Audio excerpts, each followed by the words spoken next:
One atheist was very upset about one of the videos on Darwinian delusions, and he left a long comment about how I am trying to deceive people about the use of the word assumption. Now, he completely missed the point of that video.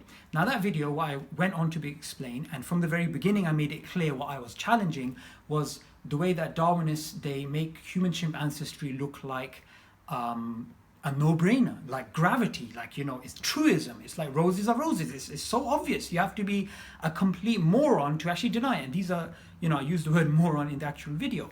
And I went on to show, actually, there's an agreement by biologists, evolutionary biologists, that this particular human-chimp ancestry idea is based upon 4 assumptions: naturalism, tree of life, homology, and the mechanism of natural selection, leading A to Z.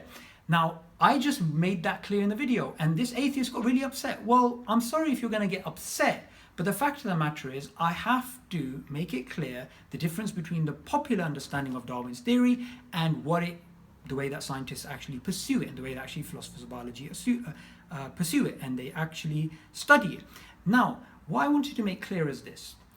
These assumptions exist whether you like it or not. So the first point of the video, even though you were upset, you did actually understand that the assumptions are there.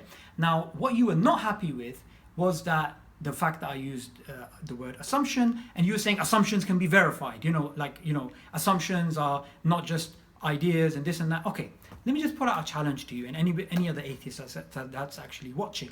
So we have the assumption of naturalism. What on earth can you observe in nature that assumption is no longer an assumption? What can you observe? You can say, you know, mind, body, you know, we can break it. What can you observe that assumption is no longer an assumption?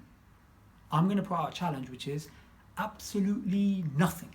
There is nothing you can observe that can prove that assumption of naturalism. It's always going to remain an assumption. And the same is true for the rest of them. So I hope in this video I've clarified what the point of the previous video was, and I hope that you see the point that you are upset at is actually a point against yourself, because 1, it goes on to show that you do understand the assumptions are there, and 2, your point that these assumptions can be verified is not a claim which you can justify unless you have an argument.